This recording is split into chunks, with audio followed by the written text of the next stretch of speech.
some new photo last year.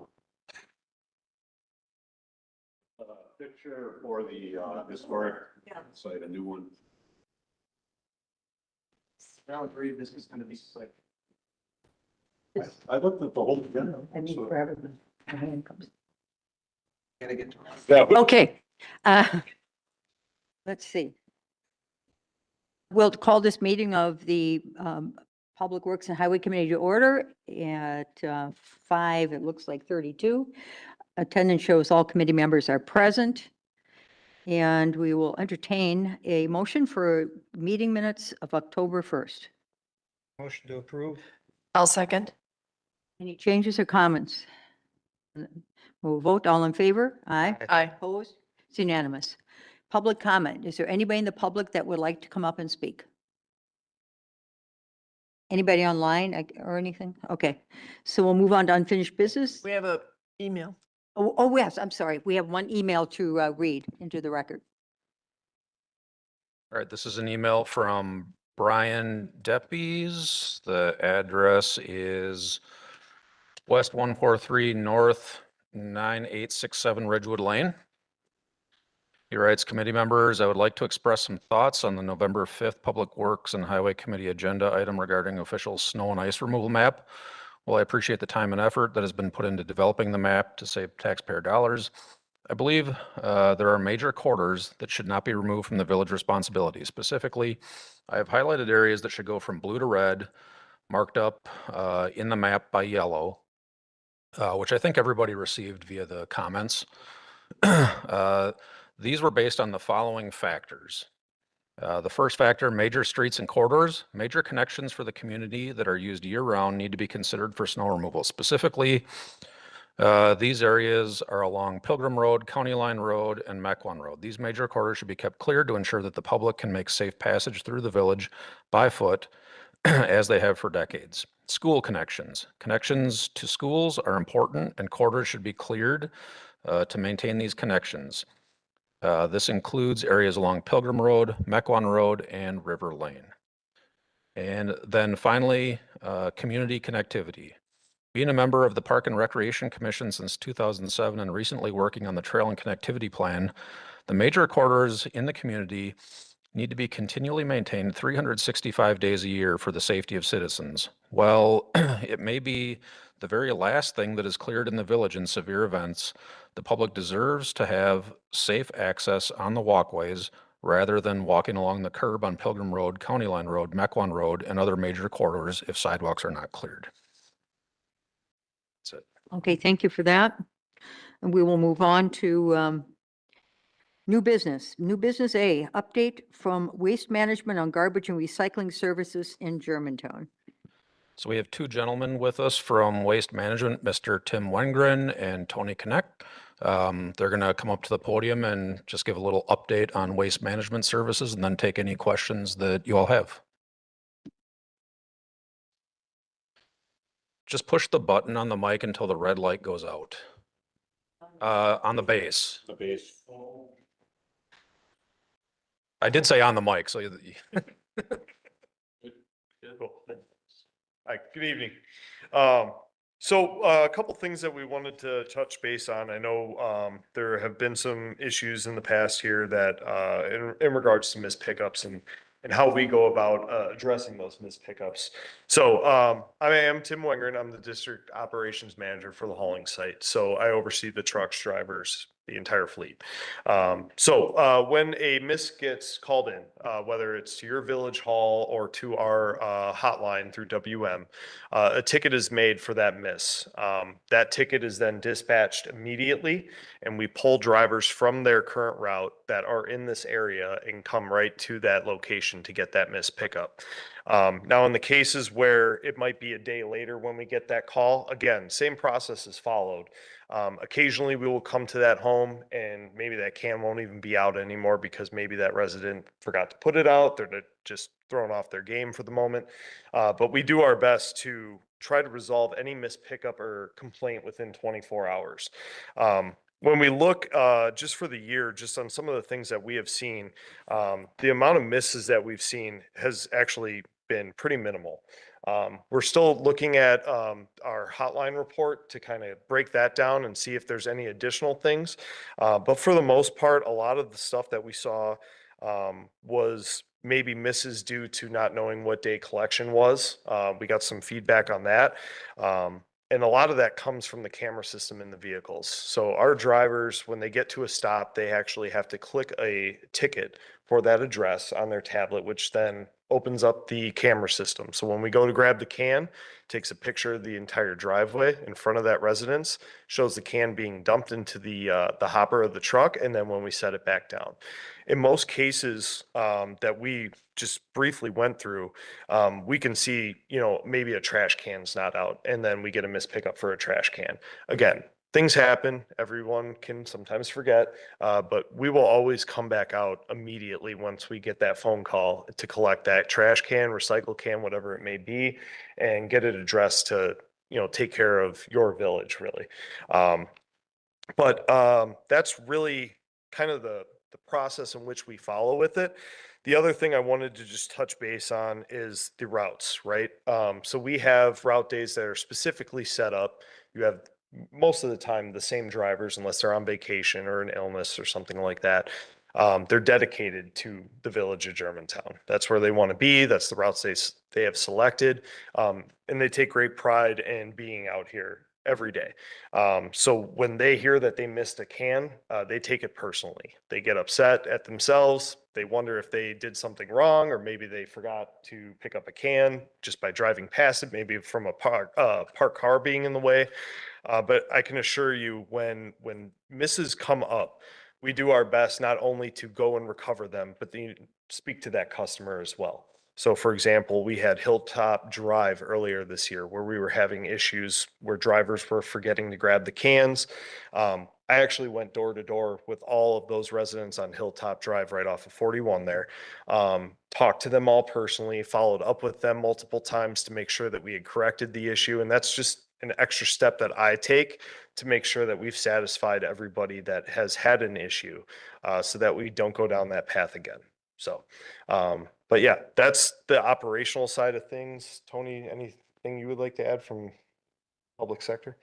Or No. I get it all. You kind of covered it all. So as Tim said, we're actually trying to pull the information from this past year. And we've got to pull a certain report to get that out. Once we pull that out, we'll be able to find all the call-ins we've had, have a good number on that. And then we're also going to try to find out, because you can now go online and have been able to for a little while, and request a cart repair, or your lid's broke, something like that. You can request bulk item pickups. You can report a missed pickup, that sort of thing. You can look for, the estimated time of when the truck's going to be there. Has he been there? Has he not been there yet? Okay, it'll tell you. So we're going to try to pull that information from the online stuff too as well.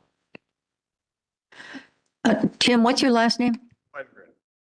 And what is your title with? District manager. Okay. It's nice to meet you. Nice to meet you. It really is. How long have you been with Waste Management? I've been with Waste for 7 years. Started off as a driver in Fond du Lac and Green Bay, and then worked my way into the safety department for a couple of years. And, So you know the whole system, yep, which is been awesome. there from the beginning. Yep. Tony, have you ever driven? I've not driven. Yeah. And I had the wheel, but I've driven in the trucks with. Okay. We know Tony. Tony's been with us for several contracts, but it's nice to see you, Tim. And hopefully, if we can have a meeting like this annually, minimally, Yep. that would be awesome. As I told Matt, whenever you would like me to attend, please just reach out to me. Matt has my contact. I'm more than happy to come down here. And I take pride in it, right? Because I want you guys to see the face and, Yeah. understand that I'm here for your business, but to take care of your residents as well. Okay, thank you. Committee? Rick? Yeah, hi, guys. Yeah. I wanted to talk about the reporting process, like if there is a missed pickup. I noticed that online, a couple of years ago, it said that, oh, you're a residential customer with a municipality. You don't have an account. You can't do it. It was kind of cumbersome, but now that's all been changed, right? Yes. Yep. Yes. So each address has, you can put your address in and it says, yep, we know you, and you're able to report it. So that is nice. Well, I guess the question here is, what's the best option for us to report? Is it to go directly to Waste Management or is it to go through the village? I think certainly we want people to report it to Waste Management. When we get the calls, we do record the calls. So we have a little bit of a tracker on how many calls we get related to waste management services. But the priority for the residents to get their problem resolved is to call Waste Management. Okay, good. And I was just going to say, kind of lost my train of thought. No, go ahead, Jan. If I can add to it, Rachel, Sure. if you go online, it's actually, I don't want to say actually quicker.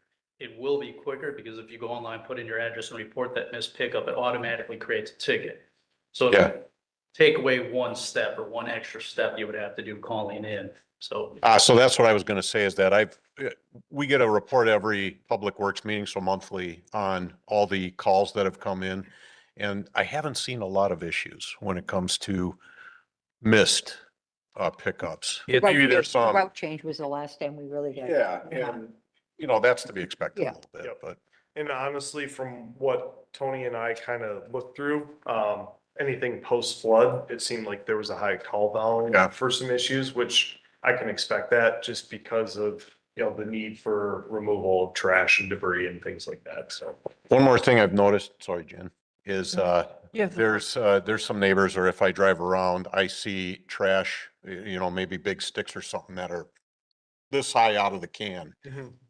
Are you able to pick that up, or is that something that can't be done? So that is not something that we can technically do with the style trucks that we have doing curbside collection. However, when we identify that, we'll obviously send a ticket back to our customer service line. They'll get in touch with that customer directly. Tell them to take it out, and then Okay. usually we can come through with our rear load and pick up. So you got a process for that as well? Yeah, Okay. we don't want to leave anything on the curb that Yeah. makes the village look, not good, right? Like, we want to be able to clean up for your residents and take care of them. And if it's bulky items like that, at most times our drivers will leave a sticker on the can or a hanger, letting them know, hey, call this number and ask for a bulk pickup. We'll come over and take care of it. Great, thank And you. we run 5 days a week with bulk. We don't get a whole lot of it, but we do have the ability to come every day and get it picked up. Cool. Go ahead, Jen. All right. Real quick, you're keeping track of the misses. Is there any other criteria that you're keeping track of that will have the data? Oh, I don't know when you started that, so year on year. If there, like you said, it looks like it's a little bit lower this year, the misses. So when did that tracking start? it's always been in our system. Oh, But we can also now look at part repair requests. Ah. Answer to that. So if you have Oh. a broken lid on your recycling cart and we come out and fix it, that'll be in our system as well. Yep. Yeah. is our cart, our cart has a little number. Is that attached to the address? Not attached to the address, but it's in a different system. So we can look at the address and then locate which number that cart is on there. Yeah. So if somebody were to say, hey, my cart's missing, I don't know what happened to it, and we see it in our residents, we can find out. Okay. Well, I haven't gotten any, for a while there, when they were changing the routes and everything, it was a little Little sticky. dicey. Yeah. Yeah. little- Reroutes are a little tough, but Yeah. in that case, we did that for a specific reason. It was to grow with you. So that way, as you build out and add more homes to your village, we have the capacity to absorb those on the routes that we have. Which is my final question probably to Matt. From time to time, we've had some subdivisions ask if they could be part of the waste management pickup. Is that ever possible, or how? is That wouldn't be a contract- discussion for tonight. No. Yeah, but so is we're the- gonna not even go there. All right. Any other questions for this gentleman? I just have one that I thought of while you guys were talking. And I know maybe, I don't know, 6 months ago or something, it was a little bit rougher in terms of the calls we were receiving. And I know staffing might have been a bit of an issue. Are you still experiencing that? is it kind of an after effect of the changes with CDLs or? So obviously at the beginning of the year, there were some DOT changes. We did not have too many losses from that, which was great. I'm pleased to say that we are properly staffed and actually have 3 spare drivers just for residential. And then we also have a set of swing drivers that jump from each line of business, whether it's residential, roll-off, or commercial. So to answer that question, no, there are no staffing challenges right now. In fact, we do not have any open positions. Yeah, we're gonna keep it that way. My goal and something that I worked on the last time I was here, which was 2 years ago. Yeah, I think so.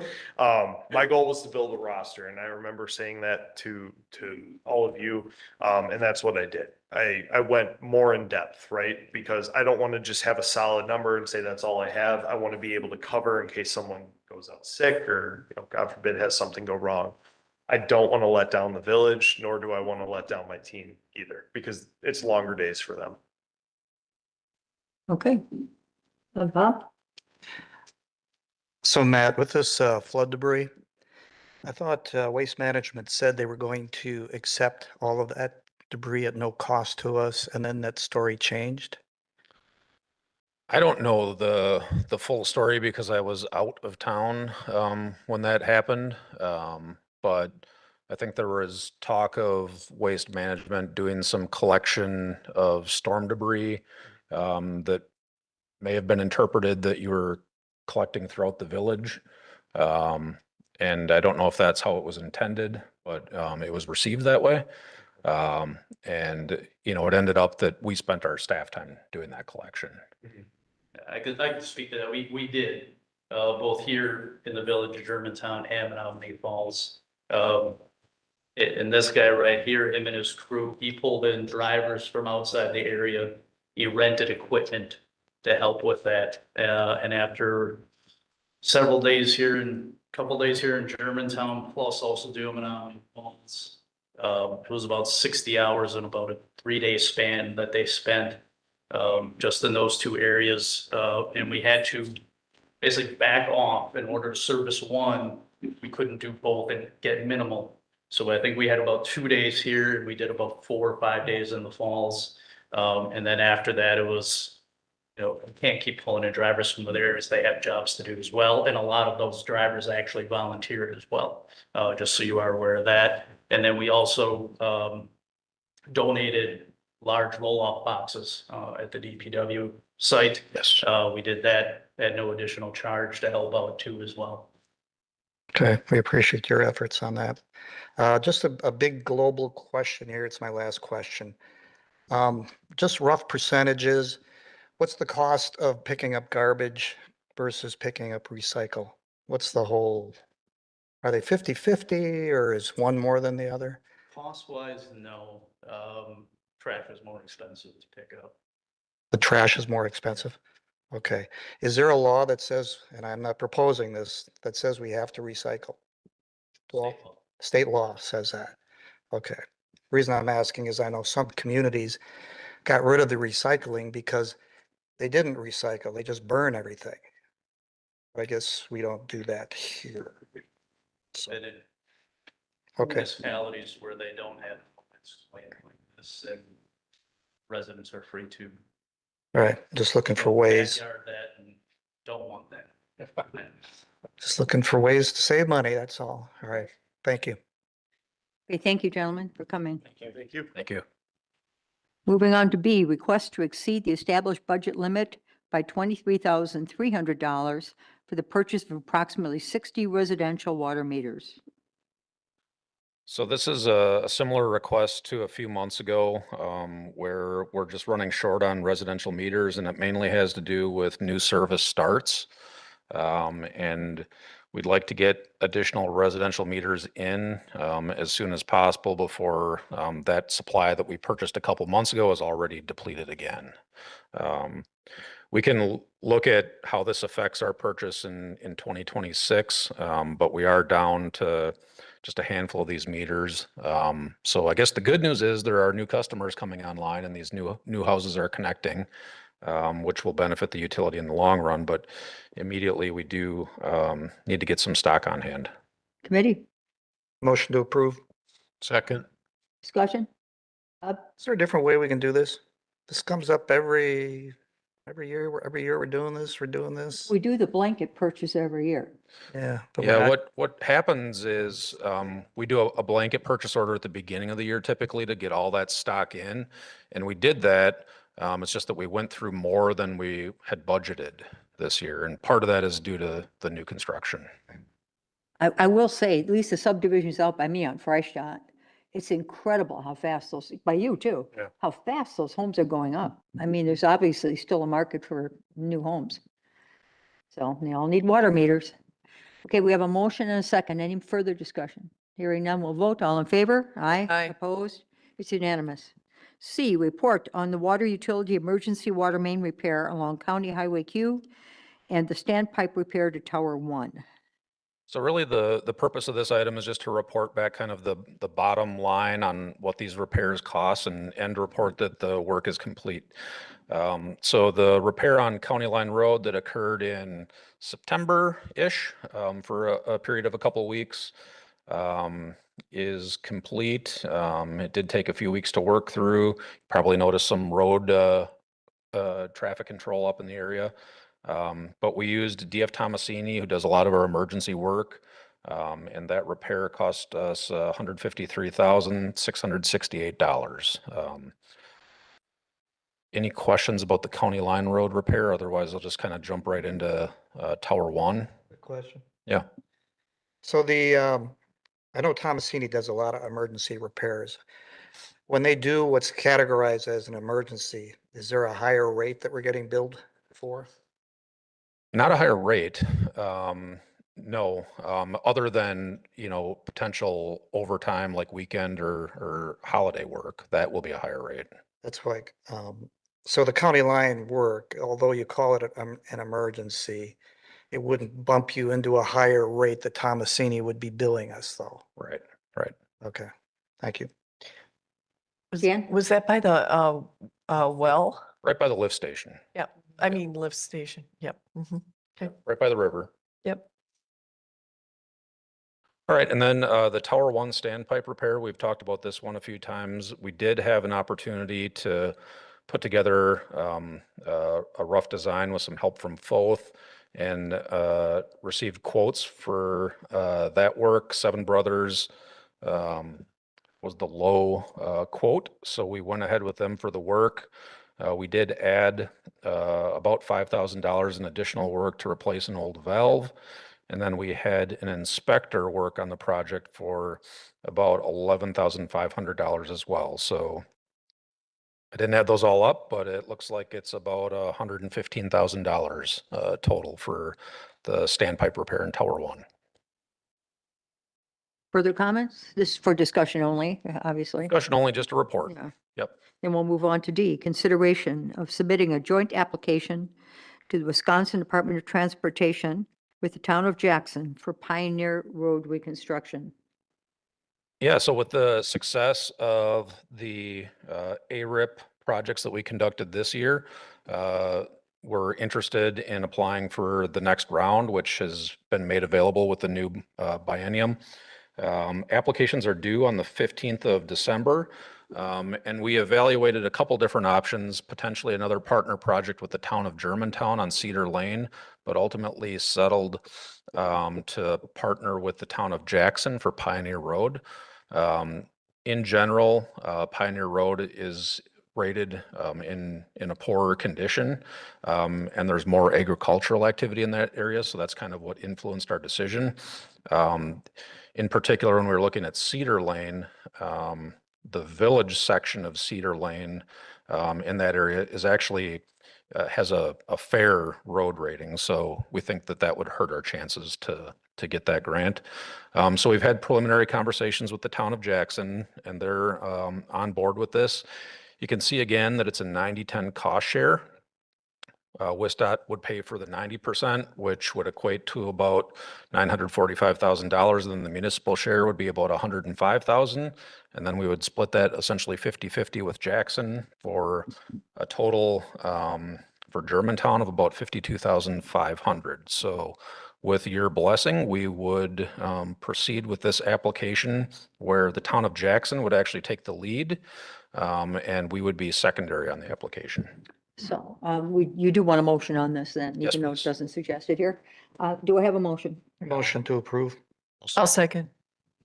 This is great. I mean, I would hope that we could make this happen. I mean, it just, when you look at those price tags and you see if we're successful, how little it would cost, that'd be amazing. Um, This would actually complete all of Pioneer Road, right? Highway M is the rest of Pioneer, and that was done a year ago, 2 years ago? Correct. Yep.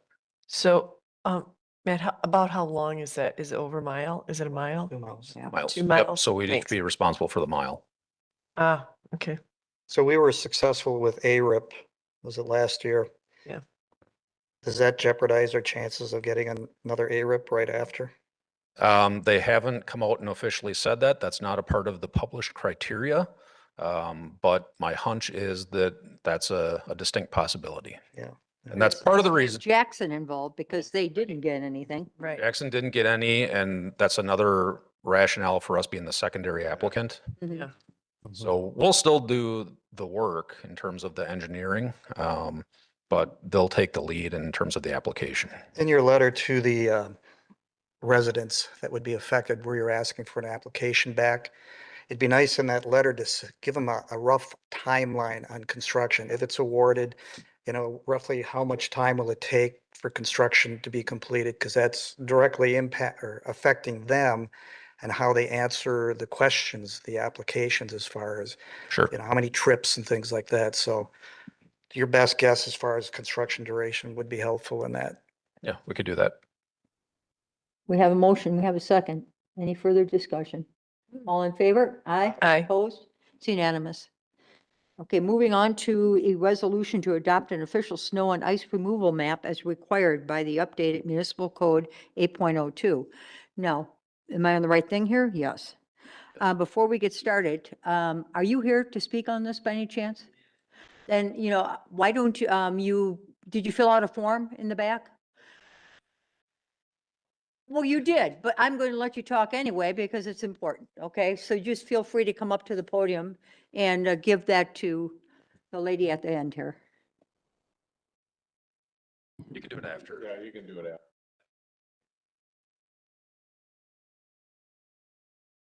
after. On. My name is Gary Conup. I live on N117W17815 Augusta Court. I just found out about this snow removal map on Monday's village board meeting, talking to some of the other attendees.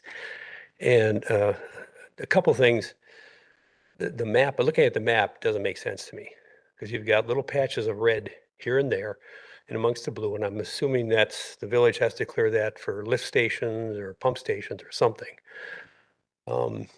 So if you got to run the equipment out there anyway, I don't know why you can't follow those sidewalks. Trying to keep my train of thought here. There's a couple of points I wanted to make. It looks like other subdivisions, like Windsong, Heritage Hills. We lived in Sunbury Downs at one time. They don't have to do their sidewalks. So I don't know how you singled out just our subdivision or other subdivisions for snow removal or not. To me, if you're not going to remove snow, just make it village wide and save more money. Because my taxes are not going to go down. I'm going to pay the same taxes as Windsong or Heritage Hills, and they're getting snow removal, and I'm not. I'm also concerned about liability. If somebody gets hurt, we have insurance in our subdivision, but we could get sued. That's going to drive up our costs. And, as word gets around, could that affect our property values? Maybe. I don't know. Word got around in Blackstone Creek when we had our little discussions with the COA and the HOA, word got around that there were some problems there. We have resolved those, but word does get around.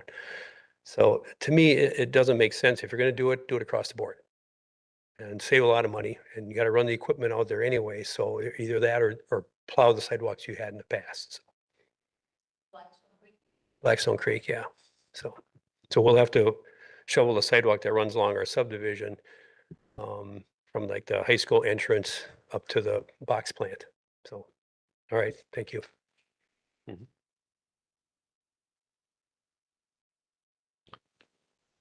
All right, I just wanted to give a little bit of a refresher to everybody on kind of how we got to this point. I know that there's been other folks like this gentleman concerned about the process and kind of the result, the map where we're at right now.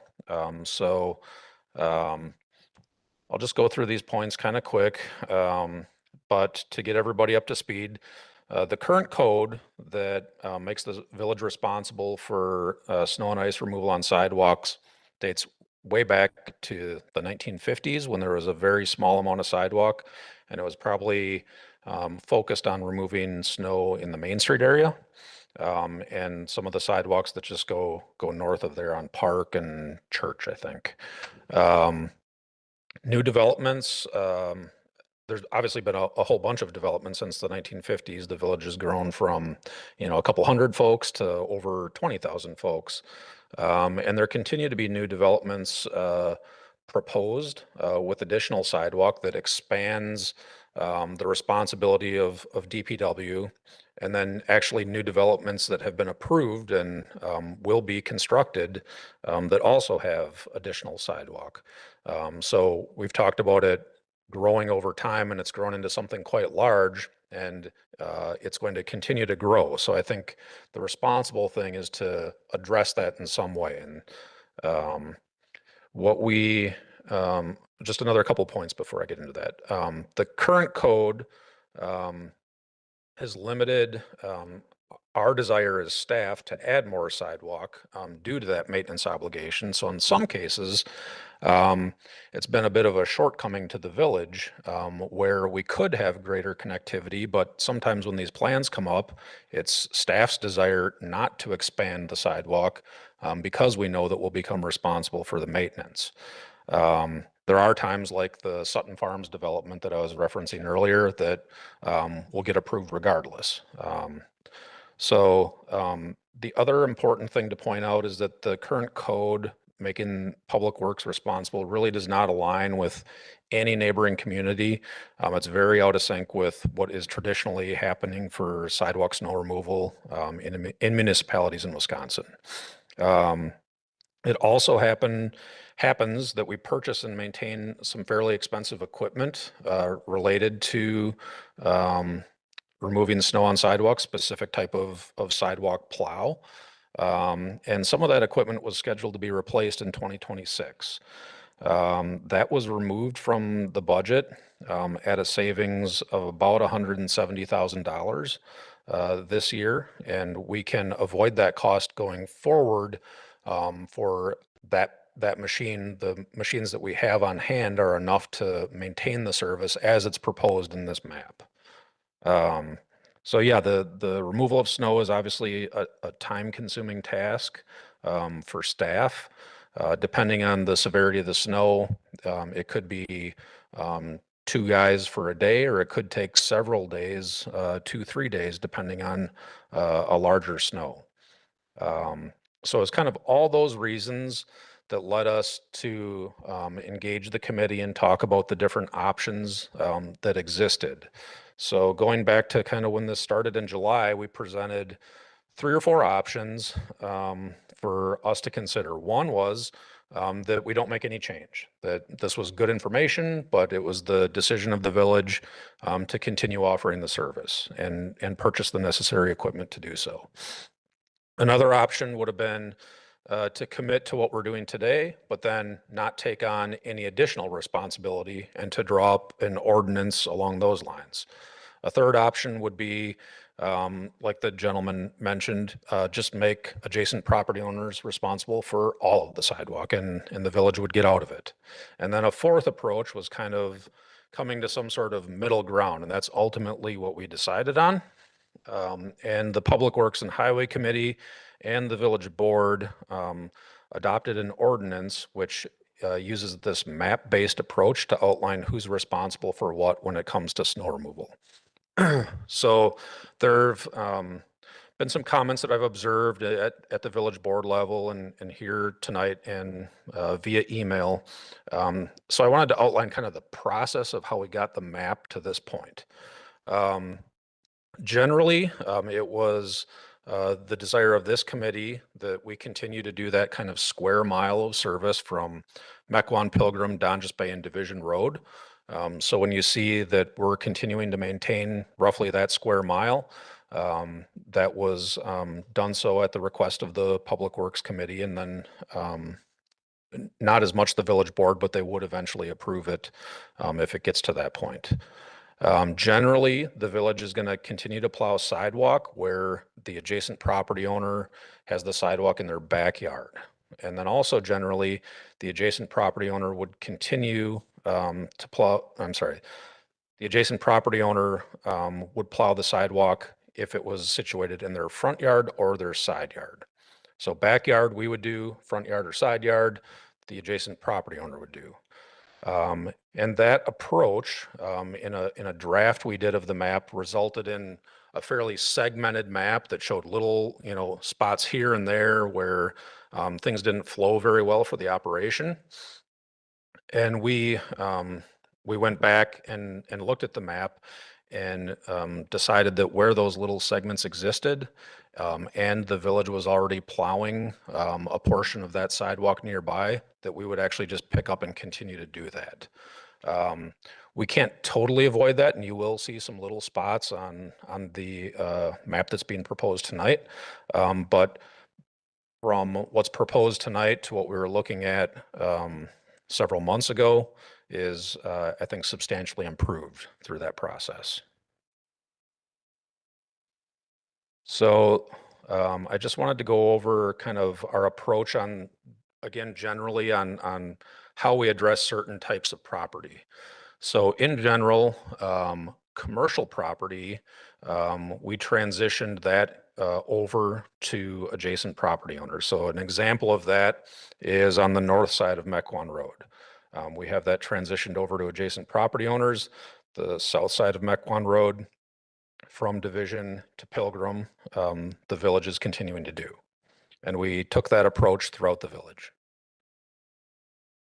When there was an HOA, a condo association, or apartment buildings adjacent to the sidewalk, we transitioned the responsibility, or are proposing the transition of the snow and ice removal responsibility to the adjacent property owners. So examples of that are the Blackstone development or Lake Park. And we've heard from a couple different people about different approaches.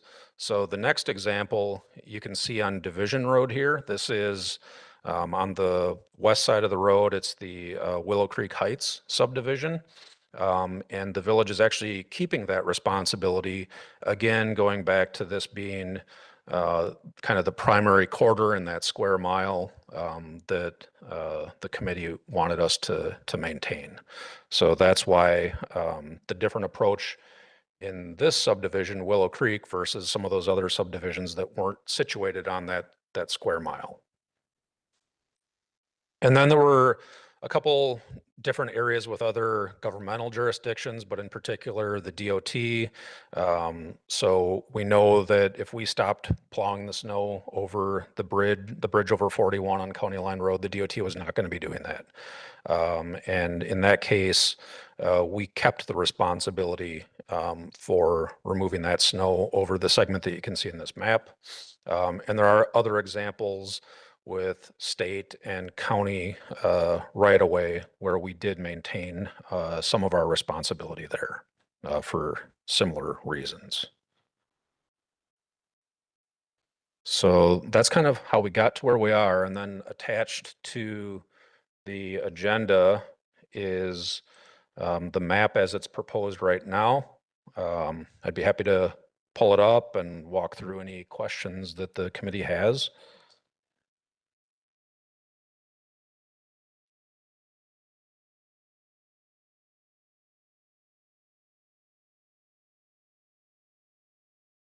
Oops. I had it all ready to go, and then of course it's gone. All right. So it's coming up on the screen right now.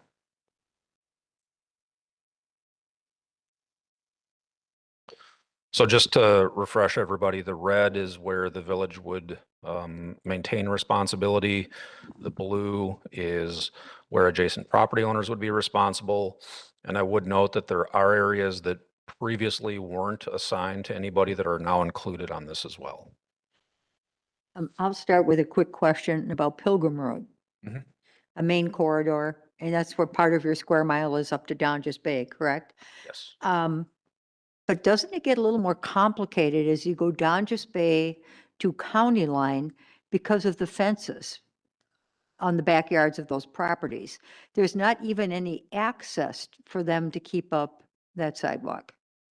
I believe the fences are primarily north of Donjas Bay. Scott may have a better recollection of No, there's, what that looks like there's south. in that corridor. Sidewalks on the other side of the road, Oh, they don't have any sidewalk on by the fences? on the west side, no. Okay. There you go. We don't need you. Okay, no, that makes sense then. And then on the east side of the road, the sidewalks on their front yard, and they would have to keep that up? Correct. Okay. Correct. And I also wanted to point out, there's a few areas where the village owns property that are shown in blue. I'm anticipating that the village may or may not own that property forever. But if you look, I don't know if you can see my cursor. Yeah, you can. Like right here along like the Flower Source property in the village center, we have that as adjacent property owner, even though we're the current owner. So we would take that responsibility. But if the village were to sell that at some point, it's shown as adjacent property owner, and we wouldn't necessarily have to update the map. Jan, you had a question? Yes, I thought this was a a little confusing, and I'm on County Line, down here on County Line, and then going east to, I can't even read that. What is that? That's what, to there, Well, yes, this is 145 here, okay. and So this the is Pilgrim. 145. So oh, thank you.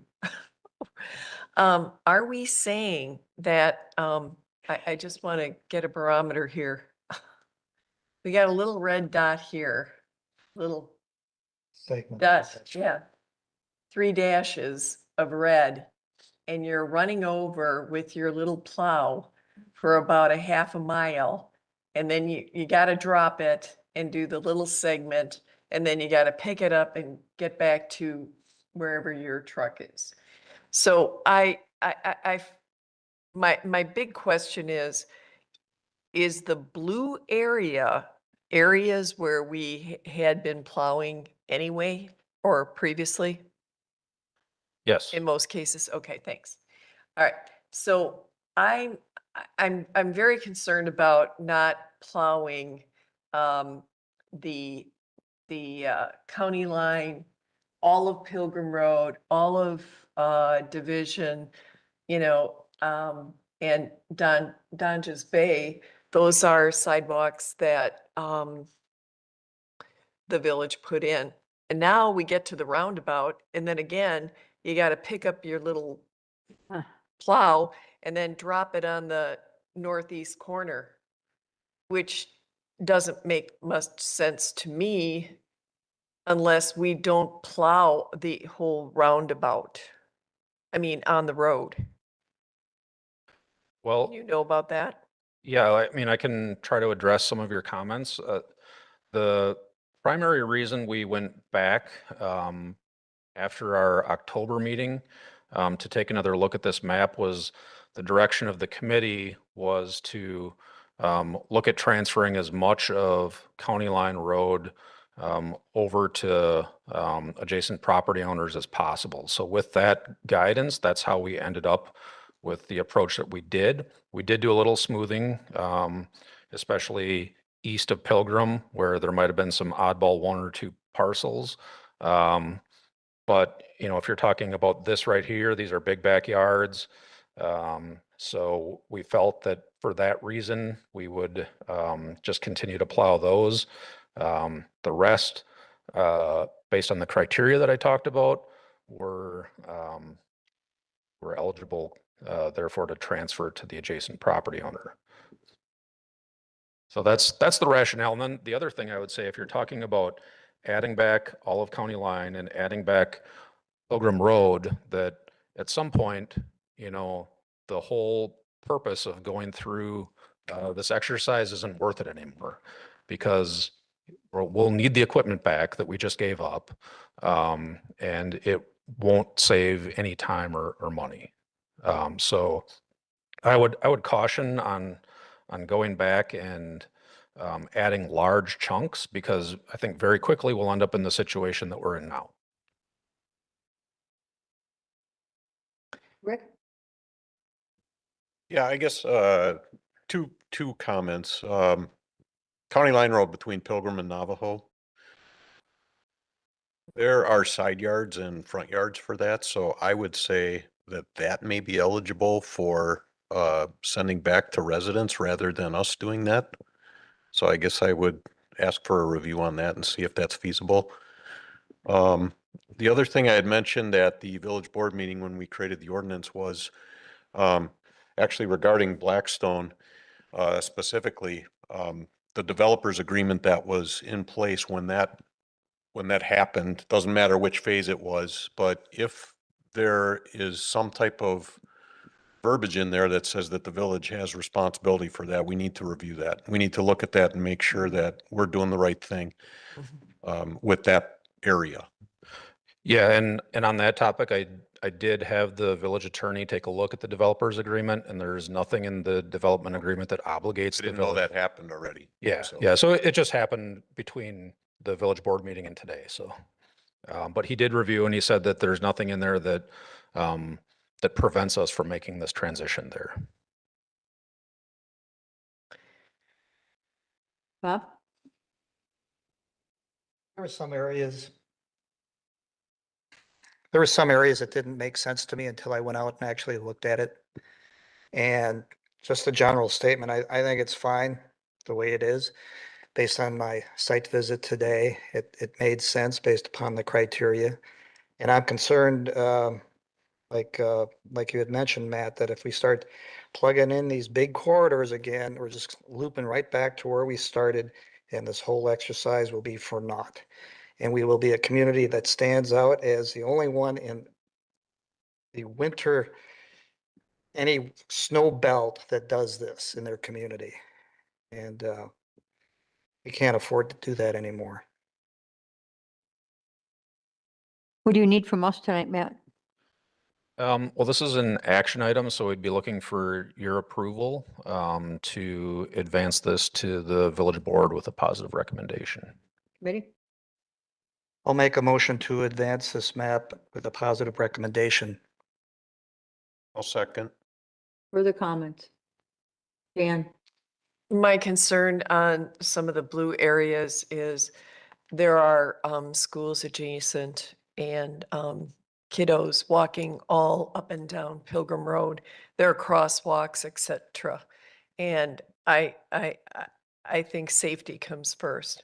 So I'm saying, and I like I would prefer the idea of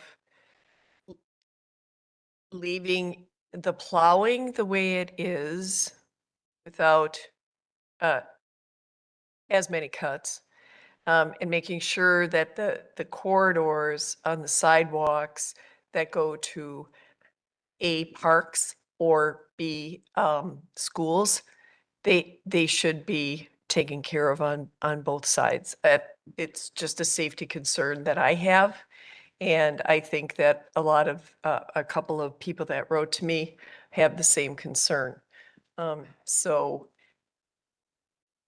I just don't want anybody to slip and fall or try to get across the street and can't in time. So the people on Pilgrim Road drive fast, and it doesn't matter if it's snowing or not. So that's a big concern of mine. Okay, let's reiterate, how much is the equipment that we've had to forego this year? This is not an easy 170. year budget-wise, Roughly $170,000 is what was cut out of the budget. which we do not have, Right. and we likely will not have next year or the year after. Rick? Yeah, my comment about that is that every municipality has sidewalks near schools, and it's the Yeah. responsibility of the homeowner to do that. Second thing is that our DPW is priority on the roads, so the sidewalks don't get done right away.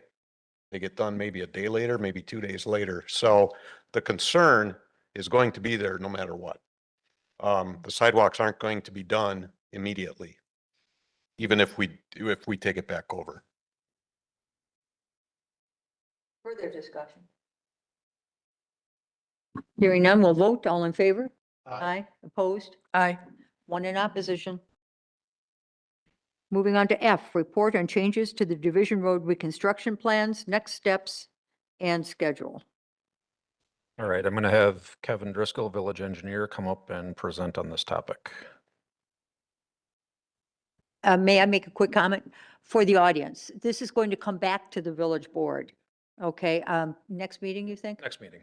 Okay, so first meeting in December. Okay,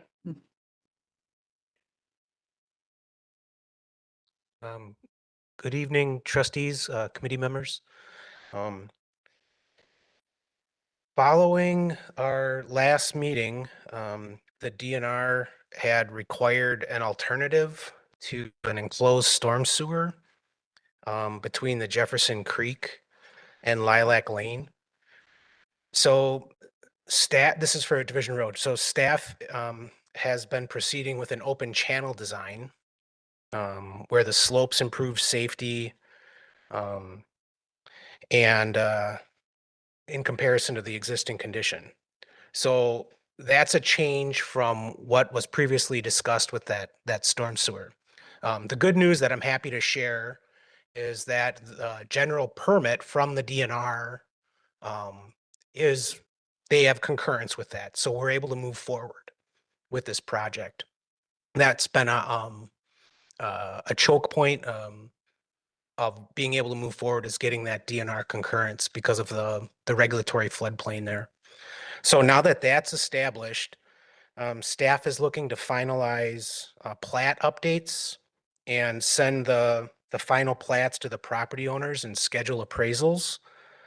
This work is to establish a uniform right-of-way in the corridor and allows for sidewalk connectivity and safety improvements.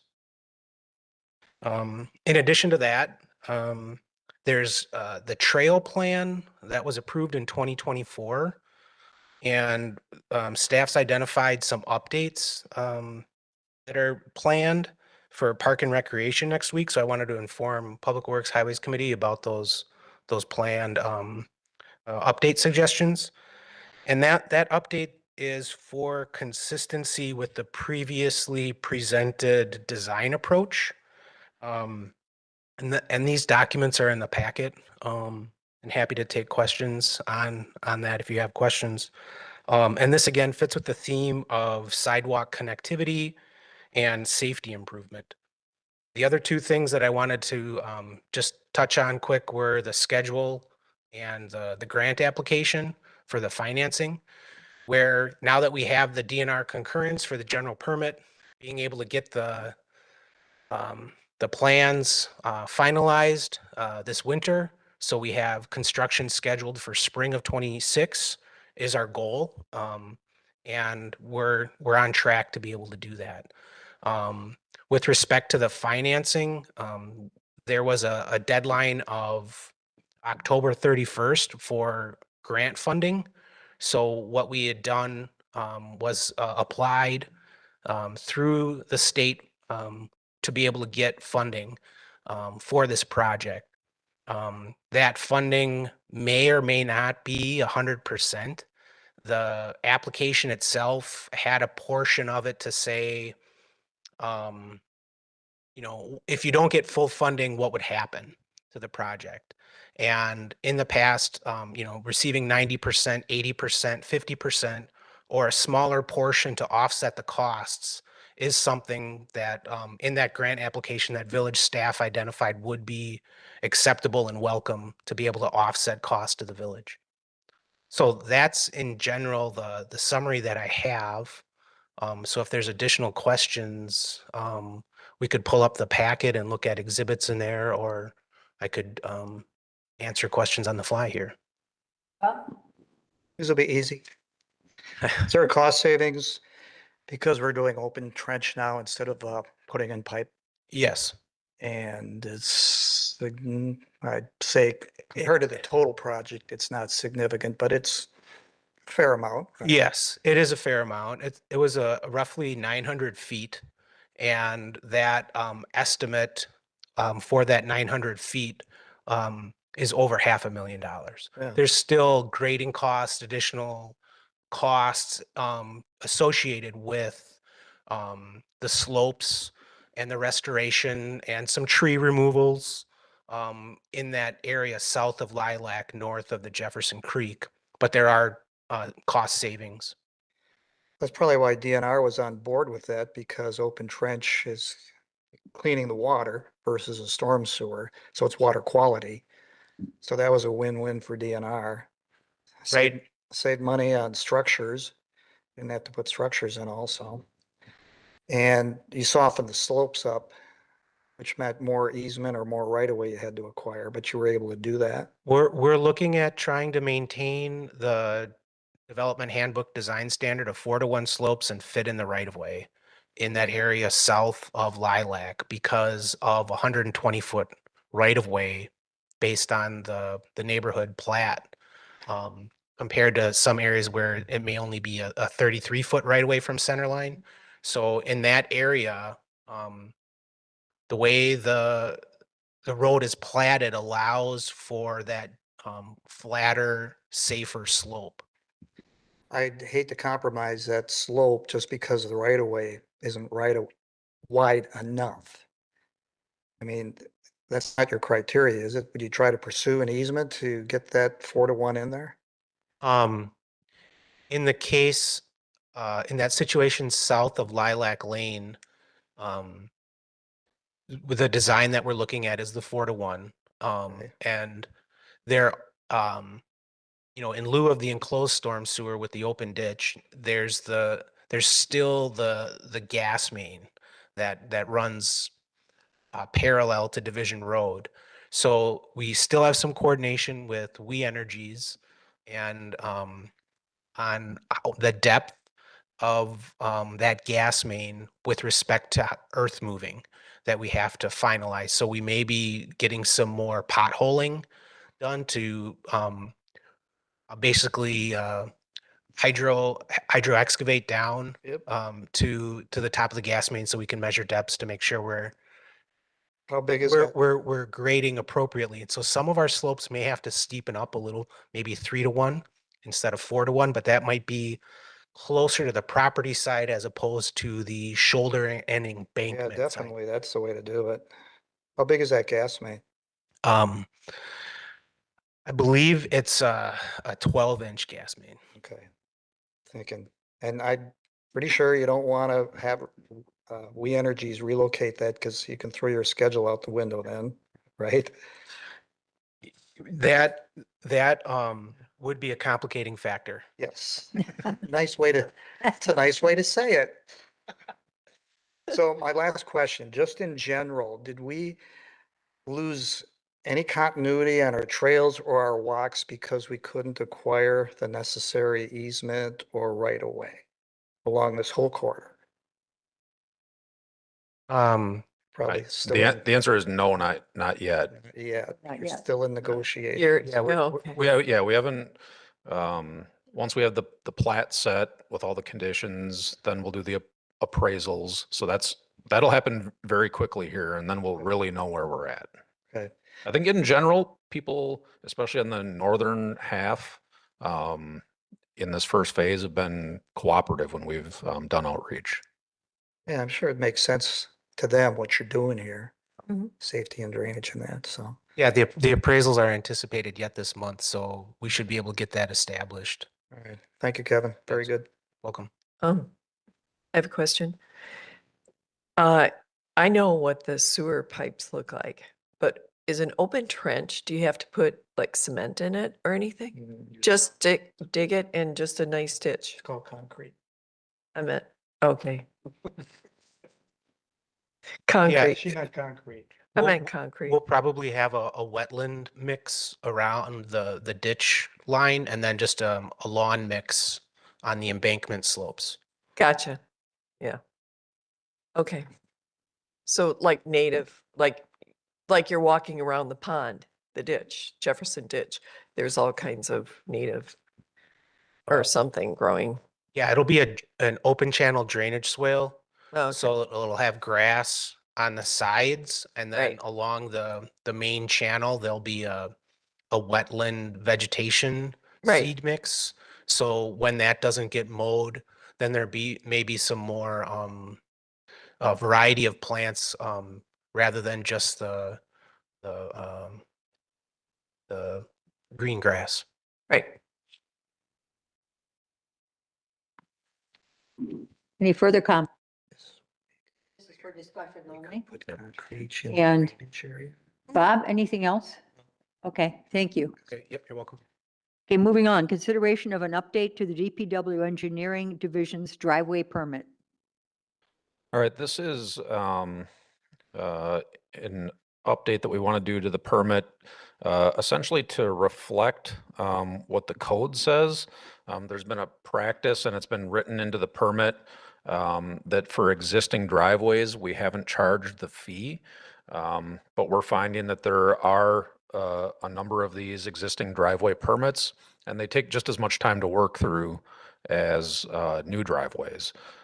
So we'd like to adjust the permit language as is proposed here to match the code, which doesn't remove the driveway permit fee for existing driveways. Committee? Make a motion to approve as presented. Second. So essentially, we're just bringing this into compliance with our existing code already. Correct. And how many people that do a driveway actually get a Get a permit? permit? Well, that's a good question, and I probably can't answer it with full knowledge, but you can see in the packet the number of permits that we receive. So we've had 42 permits already in 2025. And you can even look back to 2023. We know that was a busier building year. There were 80 permits that year, 96 in 2021. So there's a fair number that do follow the proper procedures. We're certain that there are people that don't. I'm thinking if it's a new driveway, it's important that they follow proper procedure. If you're just redoing your asphalt and it's going to stay in the same frame, it just seems kind of like, who cares? Yeah, well, the main thing to consider with the driveway getting replaced is that usually the culvert comes out too and a new culvert pipe goes in. So you need to make sure that the elevations are set right, that it's sized appropriately. And that's the kind of thing that takes staff time to evaluate. Okay. That was gonna be my question. So if you have an asphalt driveway and you're just resurfacing it, that requires a permit as well, or is it when you're doing culvert work or ditch work or that type of stuff? Yeah, I mean, we could probably look at that a little differently if it was just a resurface, like they were milling off 3 inches or something. Mill and overlay type of thing. But yeah, when it gets into replacing the culvert, then we need to survey the elevations and we'd like the ability to charge the permit fee in those situations. Okay. I have a question. Yeah. I have a driveway. It's asphalt, not concrete. You have a driveway? Yeah. And, but when you go down to the road, there's no, fan, there's no approach. Apron, yeah. Yeah. Yes, there is none. It goes directly to Just tease into the curb, the curb 90 degrees. and then gutter. Right, curb and gut. No, it's not a curb. It's just a flow into the, Type of curb, a roll face curb, Mountable. Yeah. mountable curb, yeah. So Yeah. what's the question? oh, so do I need a You're permit? just telling us you had a driveway. I like my driveway. So I want to redo my driveway, but I don't have that situation on the bottom, the fan, like you're talking about in the pictures here. So would I need a permit to put in a new driveway, but not this situation. It's just if you redo your driveway, no matter what, you have to get the permit. No. No? Well, you have to get the permit, but the Permit. flare is optional. Ah. Yeah, and if you wanted to redo your driveway so you had the flare, that would certainly be something where we'd want to charge the driveway permit fee, because you're changing the geometry of the driveway and there's requirements for the size, like the width of the driveway. And then again, we'd get into the culvert pipe and surveying the two sides of that. Yeah, I haven't observed that in the whole subdivision unless perhaps it was a concrete driveway and they did it. I just don't know of any. But thank you for that. But it's interesting because not every driveway, even in the rural area I live in, has a culvert pipe. Now, how did that happen? High Point. Just a Yeah, high- because there's some that, there's a ditch. Yeah, and then there's their driveway and it's just on dirt or whatever is underneath there. Yeah, I guess we'd have to look at it case by case, but what Trustee Miller just said, or if it was Trustee Warren, but I heard the comment about a high point, so that's Okay. a possibility. And yeah, aside from that, I guess Hmm. Yeah. generally they would have the culvert pipe. Getting too complicated. You're very complicated. Real quick, Right. real quick, little off topic, but Matt, if you go to your detail for the standard for the driveway approach Mhm. and the typical section, you show a little curb head there, right? And this detail doesn't apply to every case, because if people don't take out their multiple curb, they're tying into the top of curb, basically. This detail doesn't show that at all. I'm not sure what it's showing. Yeah, I mean, this is a typical, so it doesn't address every situation. Yeah, but we're so unique in this community. It's not the varies gets me, it's this curb head that's showing, you know? So I don't know, just FYI, to me, it's confusing because I know we have multiple curbs. So that should match into the top of that curb. It's complicated. Are you looking at the middle? Yes, the typical Um, section. And you're seeing that, like where it says the flow line of the curb and there's an Right. arrow pointing, Yeah, and then there's a little notch. Yeah, that notch, I interpret that as a curb head. I think that was probably intended to be some sort of a line to depict something that, so I think it's talking about the width there possibly, Oh, where it varies. I don't know. It's just an unusual line. I understand what you're saying, but it's not showing the vertical face curb there. Okay, just an FYI. All right, I guess we motioned and seconded. We did. Any further comments? We'll vote. All in favor? Aye. Opposed? It's unanimous. Okay. Moving on to H, consideration of a modification to the MMSD PP&I or withdrawal of our work plan in light of recent programmatic changes. Uh-oh. Yeah, so unfortunately, we just took the Utility Advisory Committee and the Public Works and Highway Committee and the Village Board through a process that was recommended by MMSD. And then in light of the August storms, they've made significant changes to the program where the annual allotments that we had counted on in the work plan that we submitted will no longer be made, and it will become strictly competitive. The work plan that we submitted doesn't make a lot of sense anymore. And they're asking for us to submit another work plan with the updated guidance. So the way I see the new role of the competitive applications is it puts us and the utility in particular at a little more risk that we wouldn't receive the competitive funding and then be on the hook for the private lateral replacement. So I think it really puts the entire program into a bit of a corner where municipalities may not be willing to take that risk. So the way I see like how we can address this is we can kind of continue to go big and go after those competitive grant cycles for the next couple of years and do the project that we were talking about. Another one is just to use the annual allotments for smaller projects, but those are logistically very difficult to deal with year after year when you're talking about just a handful of lateral replacements. Or, and it's unfortunate that we have to address this, just letting those allotments go. Bye. Seriously, I can't believe that. Why are they changing this in the middle of the stream? What did the flood have to do with it? They need the money now, or what's They- their deal? Essentially, they need the money to fund mitigation projects in other areas. Well, I personally, this is just me, and I'm having an emotional reaction here, I admit. But I would say, forget about it. We're out of the program. This was their program to begin with, to get us all in compliance with these so-called leaking laterals, which may or may not exist. This was their whole thing, to pull us into this, to give us that money. No money, no competitive, why would we waste your staff time on this? Look how much time we've already put into this, and now we get nothing?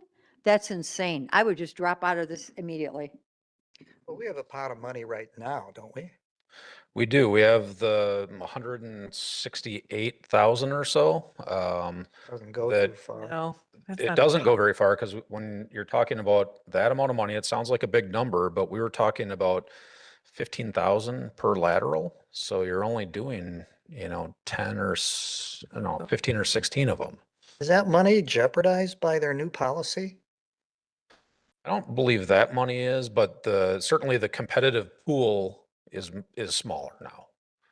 So that's the other factor is, they'll be focusing, the competitive funds for sewer sheds that have bigger compliance issues than ours. So how much, do you recall how much is in our pot? It's like 160. Like 200,000. So hopefully we keep that and then but we have to use it on sanitary sewer work. No, we would have to use it on private lateral replacement. Just specifically Oh. private lab. Yes. Oh, Well, if we can hold on to it long enough, I mean, no. Oh, the thing is, if we Use it. we have to submit a new work plan in order to secure that funding. Yeah. And if we don't submit a new work plan, that money's gone. Okay. Either way, so it's not really our money unless we submit the new work plan. Correct. And why would we have to have a new work plan? I thought we already had a plan for this next year. We but it did, but was- they kind of changed the game on us. But we did have a plan, and we can't use the same plan? No. Because we wouldn't have enough money to fund it, or? Our plan was to accrue the yearly allotments over a period of 3 years and apply for competitive funding in order to try to cover essentially the full amount of the private lateral work. Mhm. Now, we'll be really solely relying on this year's allotment plus the competitive funding. And again, that competitive pool of dollars has shrunk now as well. Mhm. So they're going to be looking to make improvements as they become aware of as a result of the August storms in other areas where there's bigger issues, essentially. So for us to use the money already allotted to us, we have to win one of the competitive. Or we would do, yes, or we would have to do a smaller project that just fit the amount of the allotment that we have currently. Do we have such a thing? A small project, or?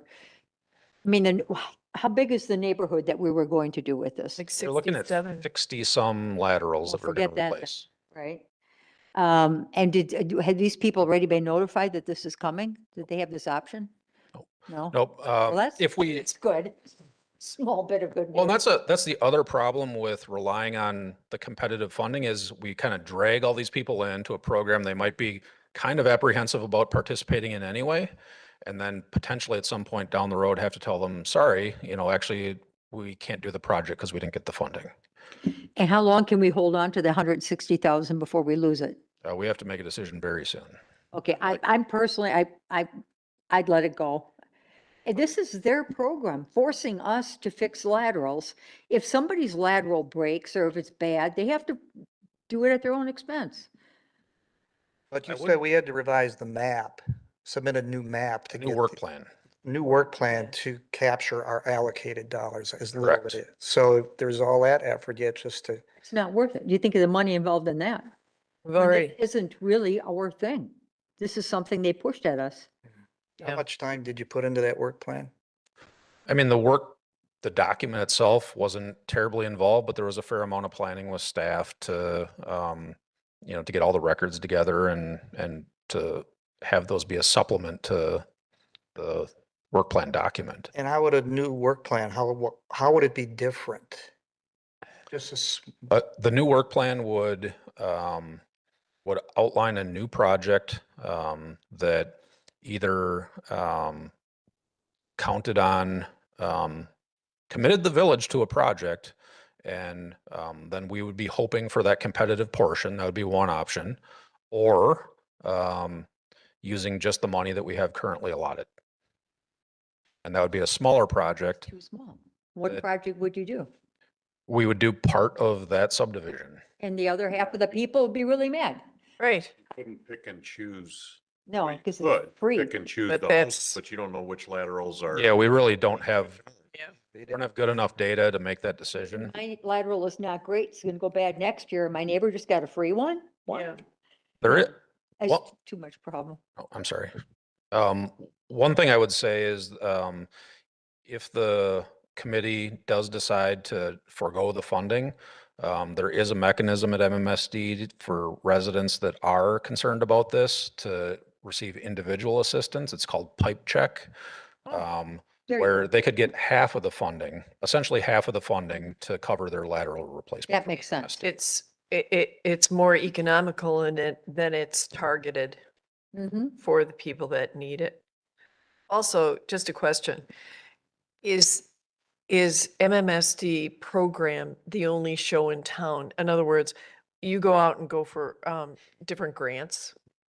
And so I'm just asking the question. I don't know if you have to be MMSD to do the sewer lateral grants, or if that's something that you can write up for a different state or federal thing. Nothing that I'm aware of. We'd probably be relying solely on MMSD. And if MMSD didn't exist, to other committee members' point, the village probably wouldn't be doing this. The benefit to the village is hard to gauge. Yeah, we don't have a treatment plant anymore. The whole point is to get clear water out of your system so you can reduce the size of your treatment plants. Well, guess where all our stuff goes? Which is. why- MMSD, yeah. Jones Island, MMSD. They do measure our flow, right? They do, yeah. So if. Well, if we that they have charge more- by the flow, If we have more water in it, yeah. the charge. But I'll tell you, the smallest contributor to I&I is your laterals. I mean, it's such a small length of pipe. The return is just minimal. Doesn't sound like any good option here. I like what you had just said, Matt, that there is an individual program. Yeah. That makes Let's sense. promote But we that. could maybe send that to these people in this neighborhood and say, if you have a problem with your ladder, That- that would be my Sounds guess. Like there's a project you can really identify that would fit our funds. That would neatly fit Yeah. those funds and not be like a subset of the work that was actually needed? No, I don't think so. Really, the only time a resident notices a problem with the lateral is if it's blocked. Tree roots, Mhm. things like that. Mhm. Yeah, then you call Visu Sewer and they cut the roots and. And move on. move Life is on. good for another 3 or 4 years. Right. So for those listening, what the program for residents is Pipe Check? Pipe Check, Through yeah, MMSD? we could put it out on the DPW or village website, Helpful. so people are aware of it. Put it on the website. I like it. I'm of the, This is next. Action. It is just because, if you were to approve a program, a new work plan, we'd want that action of your approval before advancing a new draft to MMSD. And I think also just to, if the motion ends up the way it sounds, where you'd be foregoing the funding that we have by not submitting a work plan, that we'd want your action on that as well. How do we word this motion? I guess I leave it up to the person who's trying to do it. Try. So we do it in a positive, and then we vote it. I'll make a motion to withdraw our current work plan from MMSD, PPI and forego a replacement work plan, I'll second. thereby abandoning thereby The- abandoning the the fund. current funding that we have. Would that be good enough? I think that's sufficient. Motion I is- think it covers everything. I'll second. Any further discussion on that? No. All in favor? Aye. Opposed? It's unanimous. Matt, should this be, because the village board has been a part of the PPI program in the past, I don't think this should be on the consent agenda. How do you feel Just have about to go that? to the board. Does this have to go to the board? That's a good I question. could, But we've done a lot of PPI with the board. I think maybe just for transparency, it wouldn't hurt to go to the board. I I know think it's important because they're going to wonder what happened to that program. you know? the only thing I would say, and I think Kevin's Yeah. probably raising his hand to mention this, is that MMSD is knocking down our door to get our answer for the work plan. So Well, Yeah, because he won't. let's do this. If we can, I'd prefer not to have it on the consent agenda, just to keep, or I can pull it off the consent agenda. So let's leave it on the consent agenda and one of us will pull it off just for further discussion. And if you could run this, make sure you run it past the village manager and the village attorney, what we decided, and is good with them. That the board doesn't need to have it beyond what I just said. Okay, does that work for everybody? Yeah, that makes sense. And Because that way you can kind of, I just want to offer that in the event, with voting at village board, there's a decision to pursue a work plan. The time is very limited Mhm. for a funding agreement to get established by December 31st. Mhm. So the existing 200,000 will essentially be surrendered. Mhm. Just to clarify. Okay. But there still will be that opportunity to pursue it competitive in the future if that were Yeah. decided upon. So it's not like, I mean, it could come back next year if we decide to be competitive or we whatever. could always, we could always decide in future years to Yeah. apply for a program and use competitive funds. I'm really comfortable with our decision. And Yeah. I really like the idea of putting it on the website that there is this, if somebody has an issue, Hype tech. MMSD will go 50-50 with you. That's huge, I think. Does they have to go on consent? If we brought it before, is it unfinished business or no? No, Oh. it's not unfinished business, that's for sure. And it can be on the consent agenda. We just will pull it off to explain what we did. Okay, where does that leave us? Consideration for change order to Wolf Paving Company in the amount of $139,752.68, exceeding the approved contingency by $120,570, wow, and 59 cents. Yeah, so the change order that we're looking to get approval for tonight does exceed the approved contingency by that $120,517. I did want to present this in light of the bigger road program budget and then talk about the reasons for the overages and the change orders that we've encountered. But when you look at the road program budget, bigger picture, zoom out a little bit from just the contract. The 2025 road program budget was 1.56 million. The Wolf paving contract with the changes to date, including the one that we're requesting tonight, is about $1.41 million.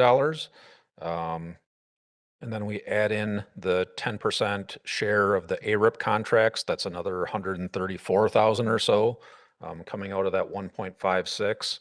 We had DF Tomasini do some contracted work under the road program budget. That was about $16,800. And then we also have a portion of the sidewalk budget, $75,000, because a portion of that Wolf project contract, included the sidewalk repair on Main Street. So when you add the road program budget together with the sidewalk program budget and then all the costs of where we're at, we're still tracking kind of right at or even a little below budget, big picture. But when we do talk about the Wolf paving contract in particular, this had all to do with poor soils and more than we anticipated. There was a huge amount of excavation below subgrade. There was a lot of base work that needed to be done.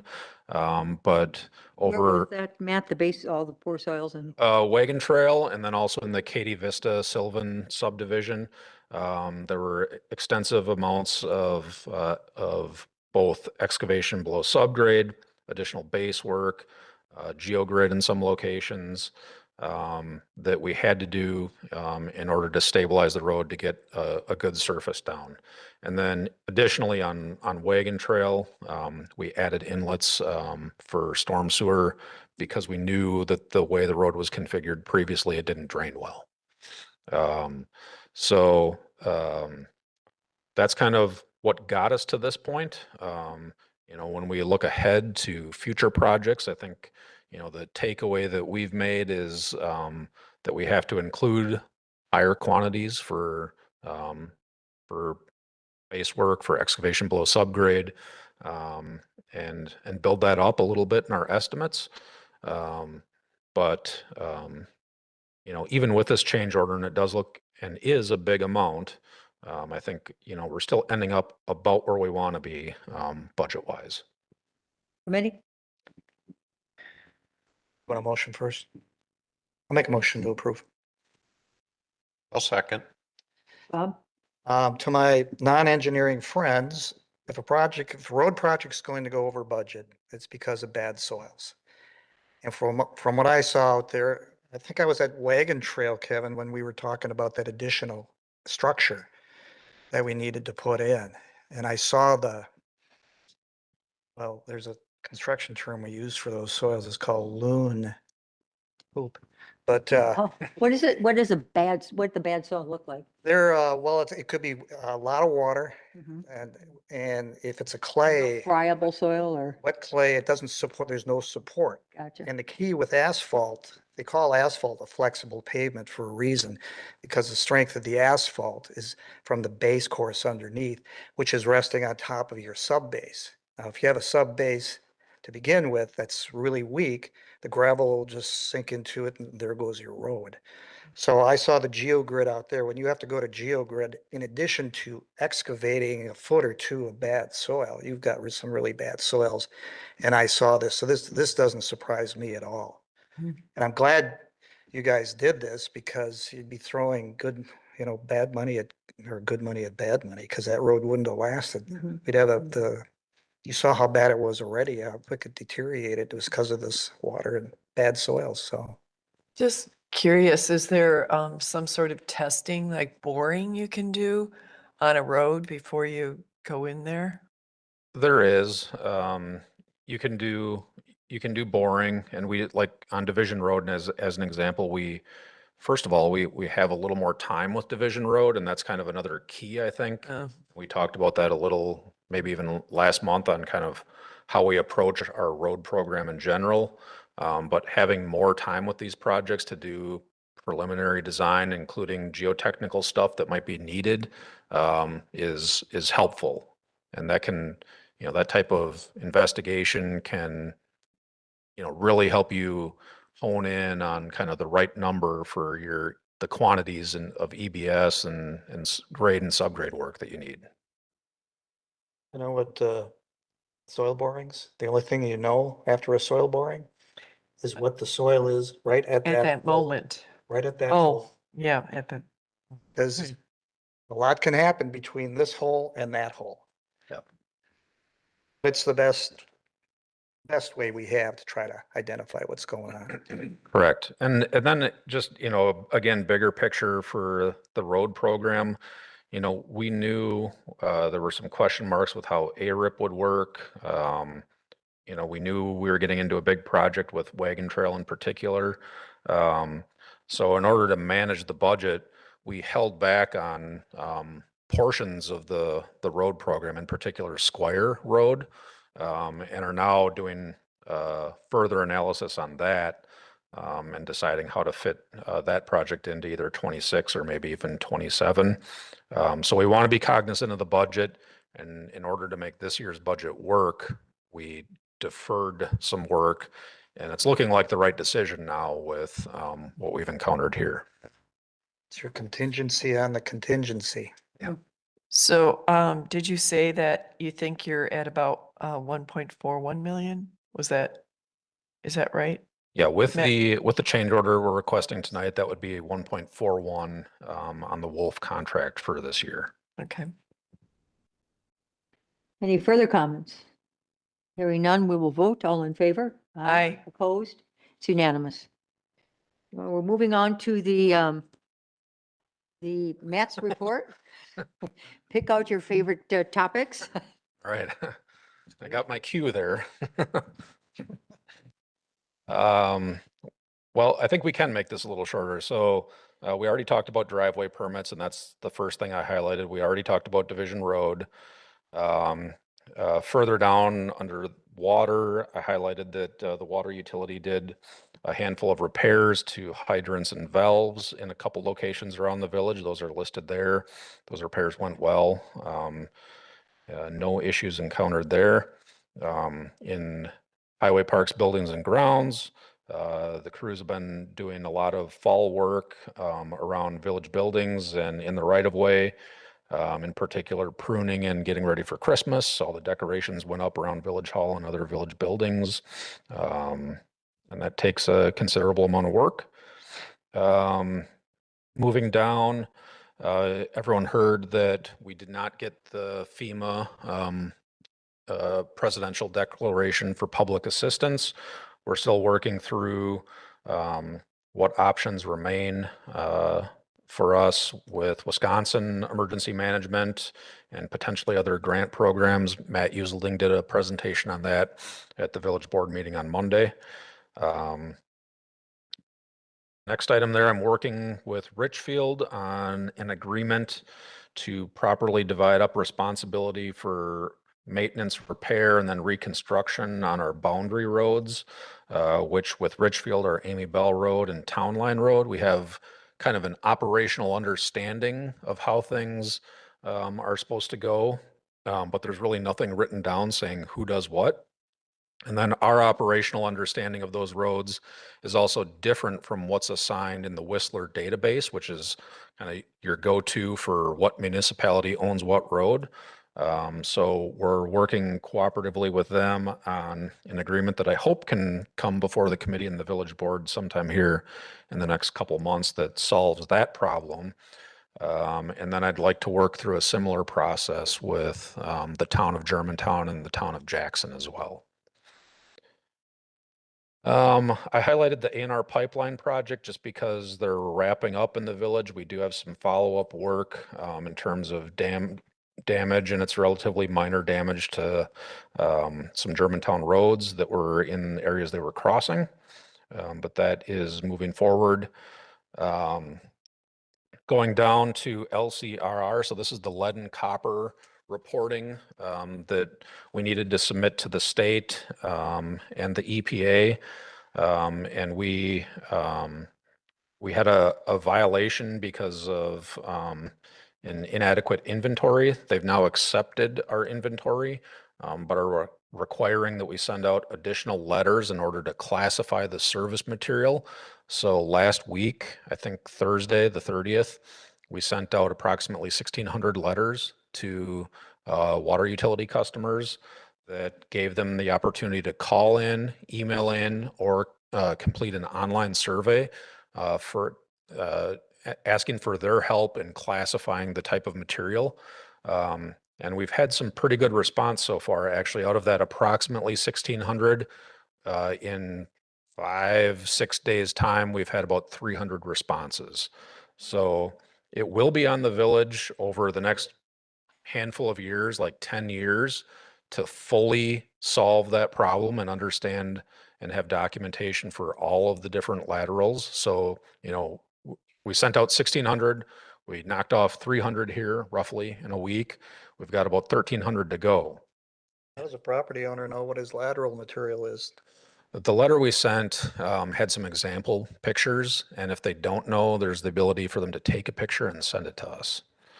But ultimately, if in a, I believe it's a 10-year period, if we don't have this resolved, kind of coming up on that, whatever that hard deadline is, we'll have to consider requesting access and going in and identifying it ourselves. Is it a certain area of the village? Oh, sorry. No, it's all over. Oh. So the good news is that we're getting responses from that letter, but I did want you to be aware that those letters did go out to a substantial number of customers, and we are getting questions, and some people are concerned because the requirements in the content of the letter from the EPA and the DNR could lead people to believe that they have lead in their service line. That's kind of the whole point of the program, is to identify where lead exists. So, we have had at least a handful of those people that have responded that are concerned that they may have lead service. We think that's highly unlikely that anybody in the village does have lead service.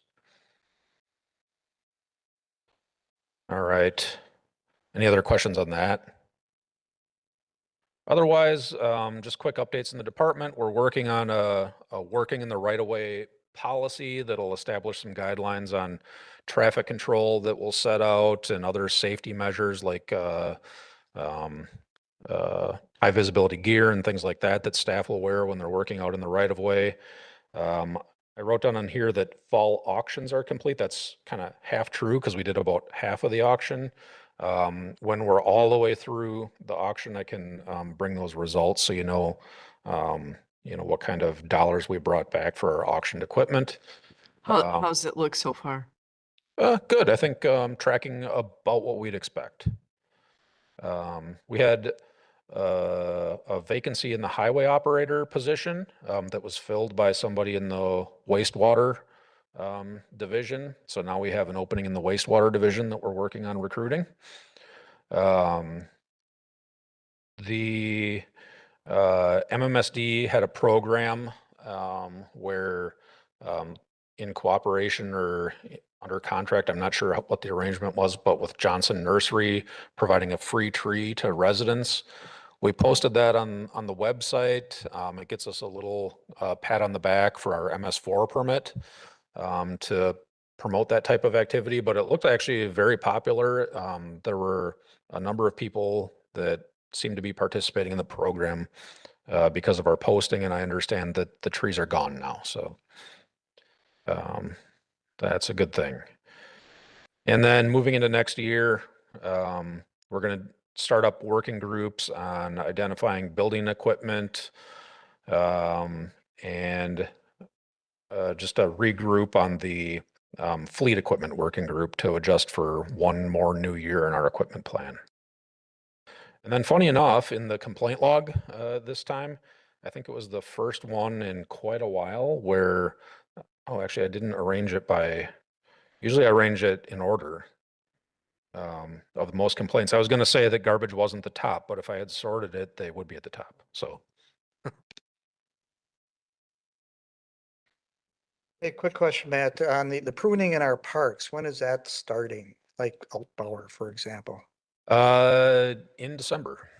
in December? Yep. Okay. Yep. So we had the pre-construction meeting a couple of weeks ago, 2-3 weeks ago. And we're working on sending letters out. They may have been sent out already. I'd have to double check on that. But then the idea would be, yeah, we'd be moving forward in December and hopefully finishing in December. It'll be Altbauer, Old Farm area in particular, Is that? And the lift station. and the lift station property. Do we use our staff for the parks? Or No. do we hire? Okay. No. Yeah, generally with the parks and the street trees are considered urban trees, and we use contracted staff on the urban trees generally. Thank you. Okay, with that, our next meeting date would be December 3rd at 5:30 PM, if that's a Wednesday, if that works with everybody. I have an event. I won't be here. Okay, it's good to know because we have to have all three of us then to have quorum. But I would be available like Tuesday or, Let's see. December 1st, we'll I have could our. do it- I could do December 2nd on a Tuesday. I could. How's your schedule look, Rick? You could do, well, let's do Tuesday then, so we can have the full group, okay? Does that work for you? So, and Matt, you too? Okay, so 5:30 PM on Tuesday, December 2nd. Thank you very much. You don't have golf. And with that, we will adjourn at 7:10 PM. Thank you, everyone.